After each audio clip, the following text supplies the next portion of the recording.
Padahal Allah sudah kasih kabar gembira. Coba buka Al-Baqarah 155, 156. Ayat yang sangat familiar. Ketika Allah Subhanahu wa taala menjelaskan kepada kita bahwa kita tuh pasti diuji, jamaah sekalian. Itu pasti diuji. Apa kata Allah Subhanahu wa taala di ayat ke-155-nya? "Walanabluwannakum." Sungguh kami pasti akan menguji kalian. Pasti. Pasti. Udah bukan kemungkinan lagi. Pasti.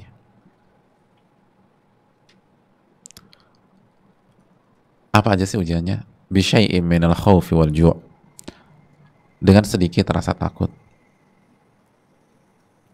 Akan ada ketakutan. Tapi kalau kita bandingkan dengan rasa aman, rasa takut itu nggak banyak kok.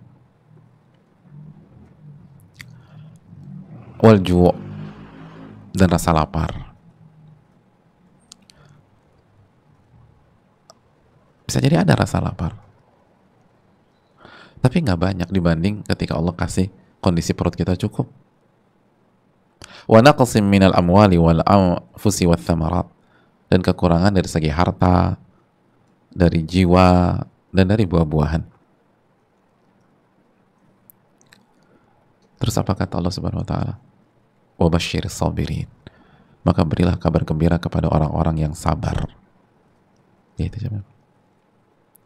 Berilah kabar gembira bagi orang-orang yang sabar. Sabar.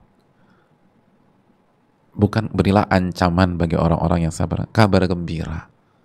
Ini menunjukkan pasti happy ending, pasti gembira. Tapi sabar dulu gitu loh. Siapa mereka? Kita lihat 156. Alladzina idza asabathum musibatun qalu inna lillahi wa inna ilaihi rajiun. Itu orang-orang yang apabila dikasih musibah, mereka itu mengucapkan inna lillah, sesungguhnya kami itu milik Allah. Wa inna ilaihi rajiun, dan kami akan kembali kepada Allah. Bukankah ini artinya taslim juga, jamaah? Menyerahkan semua kepada Allah. Kita ini milik Allah. Kita ini milik Allah. Hanya orang-orang yang yakin benar bahwa dirinya milik Allah yang bisa sabar. Dan hanya orang-orang yang yakin bahwa dia akan kembali kepada Allah yang bisa sabar.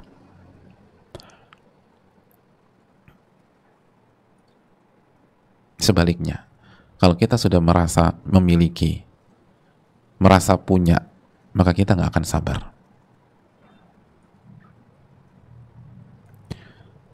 Maka kita nggak akan sabar.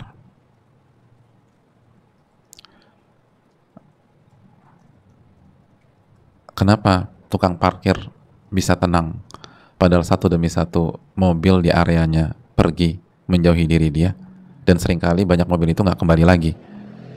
Jawabannya simpel, karena dia nggak merasa memiliki mobil-mobil tersebut. Jadi walaupun itu mobil nggak balik lagi, dia biasa aja. Biasa aja.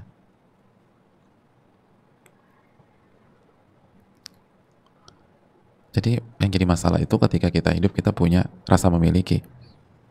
Semakin besar rasa memiliki kita, semakin berat dalam menjalani musibah dan masalah. Tapi semakin yakin bahwa semuanya ini milik Allah, maka kita akan semakin tenang menghadapi segala masalah. Dan semakin sabar menghadapi masalah. Ustadz, aku udah fasih dan selalu mengucapkan innalillahi wa inna ilaihi rajiun kalau ada musibah. Tapi kenapa tetap nyesek? Karena kalimat itu hanya diucapkan dengan lisan. Adapun hati masih merasa memiliki. Itu masalahnya. Tapi berat, memang berat. Dan yang berbicara detik ini bukan berarti lebih jago, enggak. Tapi kita belajar bareng, jamaah. Susah memang. Tapi kalau mau sabar ya begitu. Taslim, serahkan semua kepada Allah, karena Allah yang punya semuanya. Dan yakin bahwa kita akan kembali kepada Allah. Kita akan kembali kepada Allah. Semua akan dipertanggungjawabkan. Kita akan pulang. kita akan pulang kembali kepada Allah. Hadirin Allah muliakan,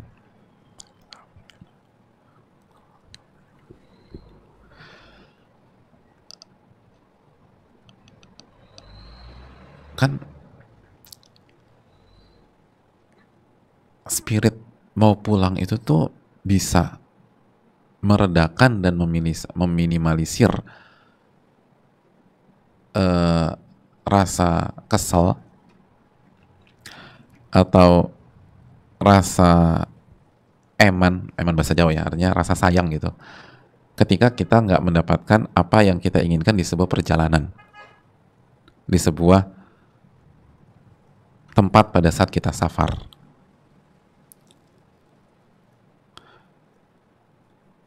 Kan begitu.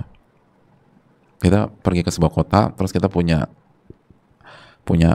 agenda mau ke 4 tempat. Duanya tutup. Buka lagi lusa. Sedangkan lusa schedule kita pulang, flight pertama. Terus kata guide-nya gimana? Kita extend, tunda kepulangan? Enggak, saya harus pulang. Tapi ini 2 tempat lagi. Enggak apa-apa, nanti aja. Sayang loh. Enggak, saya harus pulang. Sudah kangen sama anak saya gitu. Saya harus pulang. Jadi itu rasa ingin pulang itu tuh sangat ngebantu jemaah. Rasa ingin pulang tuh sangat ngebantu kita agar kita nggak terpukul ketika ada musibah, agar kita bisa sabar. Makanya inna lillahi wa inna ilaihi rajiun. Kita ini milik Allah dan kita akan kembali kepada Allah. Udah serahkan aja sama Allah. Makanya sekali tugas kita ketika ada masalah, ketika ada ujian adalah serahkan sama Allah, lalu sabar ngejalanin itu. Udah buat simpel aja deh, buat simpel. Dan ingat, serahkan kepada Allah secara kauni dan secara syar'i. Maksudnya apa? Secara kauni itu kita serahkan kepada Allah apa yang Allah putuskan untuk kita, ketetapannya. Mungkin sakit, atau mungkin miskin, jobless, anak-anak bermasalah. Lalu serahkan kepada Allah secara syar'i, yaitu apa perintah Allah kepada kita secara syariat saat menghadapi masalah-masalah seperti ini. Apa larangan Allah kepada kita pada saat kita menghadapi masalah seperti ini.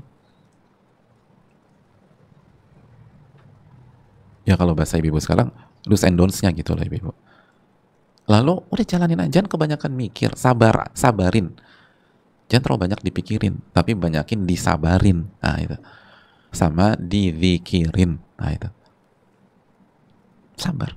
Nanti ketemu lagi ayat tadi tuh Al-Baqarah 155. Wabasyiris sabirin. Maka bergembiralah orang-orang yang sabar. Gitu jemaah. Bergembiralah orang-orang yang sabar.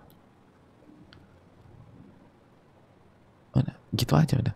Yang jadi Ustaz, kok saya udah berusaha sabar 3 tahun belum ada solusi. Nah, untuk evaluasi, apakah kita sudah menyerah kepada Allah atau belum? Dan kalau sudah menyerah, apakah kita sudah menyerah secara syar'i atau belum? Apakah kita udah jalankan atau kita tetap jalankan tugas-tugas kita pada saat kita punya masalah, atau justru kita abai? Lalu secara global kita bilang, pokoknya aku serahkan aja sama Allah. Nggak cukup hadirin. Nggak cukup. Nggak cukup. Kita harus serahkan kepada Allah secara kauni dan secara syar'i. Secara takdir kita serahkan sama Allah, secara syar'i perintah dan larangan kita juga serahkan kepada Allah, lalu kita nurut apa yang Allah tetapkan. Allah larang, kita berhenti, Allah perintahkan, kita jalan, gitu aja. Lalu ketika sudah on track gitu ya, baru sabarin, banyakin sabar.